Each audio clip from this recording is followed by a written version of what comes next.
Hi friends, ನಮಸ್ಕಾರ ಎಲ್ರಿಗೂ. Good morning, welcome back to my channel. ಬನ್ನಿ, ಇವತ್ತು ಬಂದು ಈ ವರ್ಷದ ಕೊನೆಯ ದಿನದ ವ್ಲಾಗ್ ಅಂತಲೇ ಹೇಳ್ತೀನಿ. ಈ ವರ್ಷ ಎಂಡಾಗ್ತಾಯಿದೆ, ನೆಕ್ಸ್ಟ್ ವರ್ಷ ಬರ್ತಾಯಿದೆ ನಾಳೆಯಿಂದ. ಈ ವರ್ಷ ಏನೆಲ್ಲ ಕಷ್ಟ, ಸುಖ, ನೋವು, ನಲಿವು ಎಲ್ಲ ಇದ್ದು ಅಂತಲೇ ಹೇಳ್ತೀನಿ. ಎಲ್ಲನೂ ಒಂದು ರೀತಿ ಬ್ಯಾಲೆನ್ಸ್ ಮಾಡ್ತಾ ಜೀವನ ಈ ವರ್ಷನ ಕಳೆದಿದ್ದೀವಿ. ಬರೋ ವರ್ಷ ಒಳ್ಳೆಯ ದಿನಗಳು ಬರಲಿ ಎಲ್ರಿಗೂ ಅಂತ ಹೇಳ್ತಾ ಇವತ್ತಿನ ವಿಡಿಯೋ ಶುರು ಮಾಡ್ತಾಯಿದ್ದೀನಿ. ಬನ್ನಿ ವಿಡಿಯೋ ಶುರು ಮಾಡೋಣ. ಇವತ್ತು ಬೆಳಗ್ಗೆ ಬ್ರೇಕ್ಫಾಸ್ಟ್ ಬಂದು ಉಪ್ಪಿಟ್ಟು ಬೇಳೆ ಇತ್ತು. ಇಡ್ಲಿ ಬೇಳೆ ಉಪ್ಪಿಟ್ಟು ಮಾಡೋಣ ಅಂತ ಮಾಡ್ತಾಯಿದ್ದೀನಿ. ಇಲ್ಲಿ ಸೊಪ್ಪು ಕೂಡ ಕ್ಲೀನ್ ಮಾಡಿ ಇಟ್ಕೊಂಡಿದ್ದೀನಿ. ಇಲ್ಲಿ ಬಂದು ರವೆ ಫ್ರೈ ಮಾಡಿ ಇಟ್ಟಿದ್ದೀನಿ. ಇಲ್ಲಿ ಬಿಸಿನೀರು ಕೂಡ ಕಾಯ್ತಾ ಇದೆ. ಆಲ್ರೆಡಿ ಈರುಳ್ಳಿ ಮೆಣಸಿನ್ಕಾಯಿ ಕಟ್ ಮಾಡಿ ಇಟ್ಕೊಂಡಿದ್ದೀನಿ. ಇಲ್ಲಿ ಬಂದು ಒಗ್ಗರಣೆ ಕೂಡ ಹಾಕ್ಕೊಂಡಿದ್ದೀನಿ. ಎಣ್ಣೆ ಸಾಸಿವೆ ಸಿಡಿತಾ ಇದೆ, ಸಾಸಿವೆ ಕೂಡ. ನಾನು ಹೇಗೆ ಇದು ಏನು ಇದ್ಕಿದ ಬೇಳೆ ಹಾಕಿ ಉಪ್ಪಿಟ್ಟು ಮಾಡ್ತೀನಿ ಅನ್ನೋದು ಇವತ್ತಿನ ವಿಡಿಯೋದಲ್ಲಿ ಶೇರ್ ಮಾಡ್ಕೊತಾ ಇದ್ದೀನಿ. ಇದು ಸಂಕ್ರಾಂತಿ ಹಬ್ಬದಲ್ಲಿ ಒಂದು ಸ್ಪೆಷಲ್ ಅಡುಗೆ ನಮ್ಮ ಊರ ಸೈಡು. ಬೆಳಗ್ಗೆ ನಾಷ್ಟಕ್ಕೆ ಇದು ಕಂಪಲ್ಸರಿ ಇದ್ದೇ ಇರುತ್ತೆ ಸಂಕ್ರಾಂತಿ ಹಬ್ಬದ ಟೈಮಲ್ಲಿ.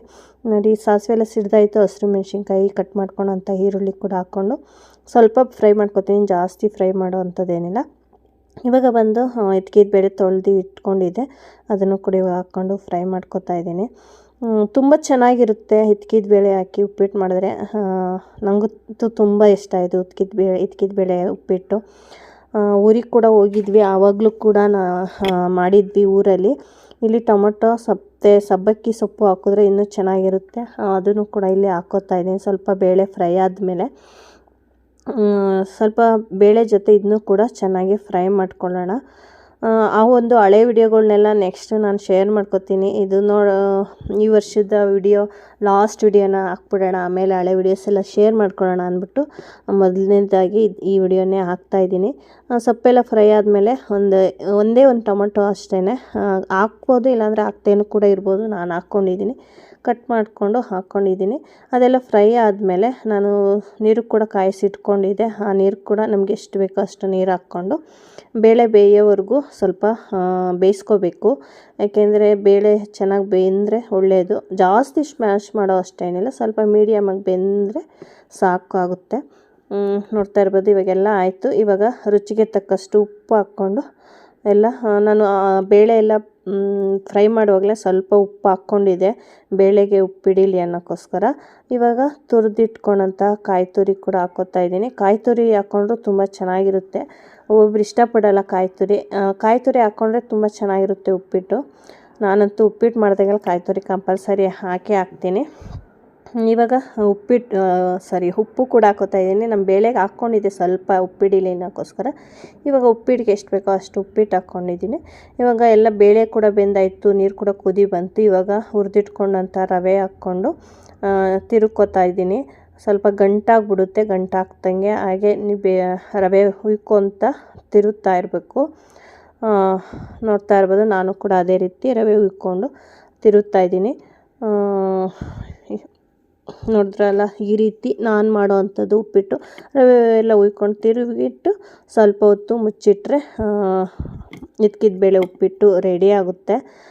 ಇವಾಗ ಸ್ವಲ್ಪ ಸಿಮ್ಮಲ್ಲಿ ಇಡ್ತಾಯಿದ್ದೀನಿ, ಏಕೆಂದರೆ ಸ್ವಲ್ಪ ನೀರು ಇರೋದ್ರಿಂದ ಆರ್ತಾಯಿತ್ತು, ಅದಕ್ಕೋಸ್ಕರ.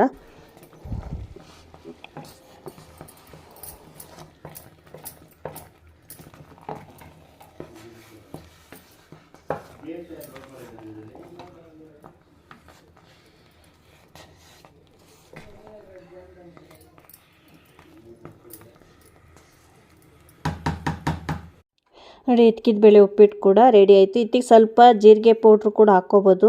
ಇದ್ಕಿದ ಬೇಳೆ ಹಾಕಿರೋದ್ರಿಂದ ಜೀರಿಗೆ ಪೌಡ್ರ್ ಹಾಕ್ಕೊಂಡ್ರೆ ಒಂಥರ ಟೇಸ್ಟ್ ಬೇರೆ ಥರನೇ ಕೊಡುತ್ತೆ. ನಾನು ಹಾಕ್ಕೊಂಡಿದ್ದೀನಿ, ಅದನ್ನು ನಾನು ವಿಡಿಯೋ ಮಾಡೋಕ್ಕಾಗಲಿಲ್ಲ, ಸ್ವಲ್ಪ ಮರ್ತೋಯ್ತು. ನೋಡಿ, ಇವಾಗ ಕಾಫಿ ಜೊತೆ ಉಪ್ಪಿಟ್ಟು ಎಲ್ಲರೂ ಕೂಡ ಸರ್ವ್ ಮಾಡಿ ಕೊಟ್ಟೆ ತಿಂತಾಯಿದ್ದಾರೆ. ನೋಡಿ, ಇನ್ನಿಷ್ಟು ಉಳಿದಿದೆ ಅಷ್ಟೇ. ಇದು ಬಂದು ಮಧ್ಯಾಹ್ನ ಲಂಚ್ಗೆ ಅಂದ್ಬಿಟ್ಟು ಹಸ್ಬೆಂಡು ಇವತ್ತು ಲಾಸ್ಟ್ ಡೇ ಅಲ್ವಾ, ಚಿಕನ್ ಗ್ರೇವಿ ಮಾಡಿಬಿಟ್ಟು ಕೊಕೊನಟ್ ರೈಸ್ ಮಾಡು ಅಂದರು. ಅದಕ್ಕೋಸ್ಕರ ಇವಾಗ ರೆಡಿ ಮಾಡ್ತಾಯಿದ್ದೀನಿ. ಚಿಕನ್ ಕೂಡ ತರಿಸಿಟ್ಕೊಂಡಿದ್ದೀನಿ. ಇವಾಗ ಒಂದು ಪಾತ್ರೆ ಇಟ್ಕೊಂಡು ಬೆಳಗ್ಗೆ ಉಪ್ಪಿಟ್ಟು ಮಾಡಿದಂಥ ಪಾತ್ರೆಯಲ್ಲೇ ನಾನು ರೈಸ್ ಮಾಡ್ಕೊತಾ ಇದ್ದೀನಿ. ಅದು ಬಿಸಿಗಿಟ್ಟ ಮೇಲೆ ಅದಕ್ಕೆ ನಾನು ಸ್ವಲ್ಪ ತುಪ್ಪ ಹಾಕ್ಕೋತಾ ಇದ್ದೀನಿ. ಇದು ಎಣ್ಣೆ ಹಾಕ್ಕೊತಾ ಇಲ್ಲ, ನಾನು ಬರೀ ತುಪ್ಪದಲ್ಲೇ ಮಾಡ್ತಾಯಿದ್ದೀನಿ. ತುಪ್ಪ ಎಲ್ಲ ಬಿಸಿ ಆದಮೇಲೆ ಸ್ವಲ್ಪ ಸಾಸಿವೆ ಹಾಕಿ ಸಿಡಿದ ಮೇಲೆ ಅದಕ್ಕೆ ಸ್ಟಾರು ಮತ್ತು ಗೋಡಂಬಿ ಕರಿಬೇವು ಹಾಕ್ಕೊಂಡಿದ್ದೀನಿ. ಇಲ್ಲಿ ಚಕ್ಕೆ, ಲವಂಗ, ಕಸೂರಿ ಮೆಥಿ, ಪಲಾವ್ ಎಲೆ ಎಲ್ಲ ಹಾಕ್ಕೋಬೋದು. ನಾನು ಅದೇನೂ ಹಾಕ್ಕೊಂಡಿಲ್ಲ, ಸಿಂಪಲ್ಲಾಗಿ ಮಸಾಲೆ ಹಾಕ್ಕೊಂಡಿದ್ದೀನಿ. ಇದೆಲ್ಲ ಹಾಕ್ಕೊಂಡ್ಮೇಲೆ ಅದನ್ನು ಚೆನ್ನಾಗಿ ಆಯಿಲಲ್ಲಿ ಫ್ರೈ ಮಾಡ್ಕೊತಾ ಇದ್ದೀನಿ. ಸಿಂಪಲ್ಲಾಗಿ ಈಸಿಯಾಗಿ ಬೇಗನೆ ಆಗೋವಂಥ ರೆಸಿಪಿ. ನಾನಂತೂ ಹೆಚ್ಚಿಗೆ ಟೈಮ್ ತೊಗೊಂಡು ಮಾಡೋಂಥ ಅಡುಗೆಗಳು ಸ್ವಲ್ಪ ಕಮ್ಮಿನೇ.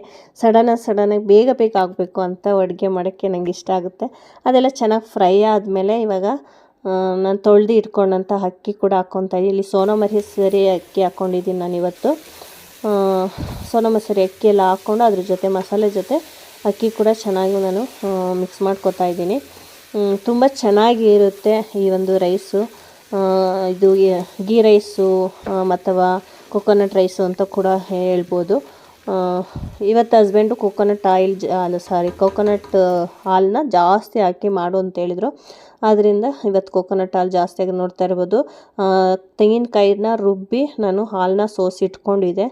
ಅದನ್ನು ಇವಾಗ ಚೆನ್ನಾಗಿ ಮಿಕ್ಸ್ ಮಾಡ್ಕೊಂಡ್ಮೇಲೆ ಅಕ್ಕಿನ ಇವಾಗ ಅದ್ರ ಜೊತೆ ಹಾಲು ಹಾಕ್ಕೊಂಡಿದ್ದೀನಿ. ಇನ್ನೂ ಸ್ವಲ್ಪ ಅಲ್ಲಿ ಇಟ್ಕೊಂಡಿದ್ದೀನಿ, ಸ್ವಲ್ಪ ಅಷ್ಟೇ ಇಲ್ಲ ಹಾಕಿದ್ದೀನಿ. ಒಂದು 3/4% ತೆಂಗಿನ ಹಾಲು ಹಾಕಿದ್ದೀನಿ, ಒಂದು 1/4% ನೀರು ಹಾಕಿದ್ದೀನಿ ಅಷ್ಟೇ ನಾನು. ನೋಡಿ ಇನ್ನೂ ಸ್ವಲ್ಪ ಇತ್ತು, ಅದನ್ನು ಕೂಡ ಇಲ್ಲಿ ಸೋಸ್ಕೊತಾ ಈ ಥರ ರುಬ್ಬಿಟ್ಕೊಂಡು ಅದನ್ನು ಸೋಸ್ಕೊಂಡ್ರೆ ಅದು ತೆಂಗಿನ ಹಾಲಾಗುತ್ತೆ. ಇವಾಗ ನೋಡಿ ಇನ್ನೊಂದು ಸ್ವಲ್ಪ ಹಾಕ್ತಾಯಿದ್ದೀನಿ. ಇನ್ನೂ ಸ್ವಲ್ಪ ಮಿಕ್ಸಿಗೆ ಹಾಕಿದ್ದೀನಿ, ಸ್ವಲ್ಪ ಜಾಸ್ತಿನೇ ಹಾಕ್ತಾ ಇರೋದ್ರಿಂದ.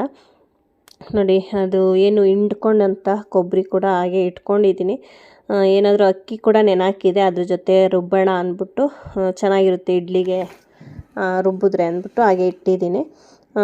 ನೋಡಿ ಹಾಲು ಹಾಕ್ಕೊಂಡಾಯ್ತು. ಅದಕ್ಕೆ ಇನ್ನೊಂದು ಸ್ವಲ್ಪ ಬಿಸಿ ನೀರು ಇಟ್ಕೊಂಡಿದ್ದೀನಿ ನಾನು ಸೈಡಲ್ಲಿ, ಬಿಸಿ ನೀರು ಕೂಡ ಹಾಕ್ಕೊಂಡಿದ್ದೀನಿ. ಇವಾಗೆಲ್ಲ ಹಾಕಿ ಮಿಕ್ಸ್ ಮಾಡಿ ರುಚಿಗೆ ತಕ್ಕಷ್ಟು ಉಪ್ಪು ಹಾಕ್ಬಿಟ್ಟು ಬೇಯಿಸ್ಕೊಂಡ್ರೆ ಕೊಕೊನಟ್ ರೈಸ್ ಅಥವಾ ಗೀ ರೈಸ್ ಅಂತಲೇ ಹೇಳ್ಬೋದು. ನೋಡಿ ಬೇಕಾದ್ರೆ ರುಚಿಗೆ ತಕ್ಕಷ್ಟು ಉಪ್ಪು ಕೂಡ ಹಾಕ್ಕೊಂಡೆ.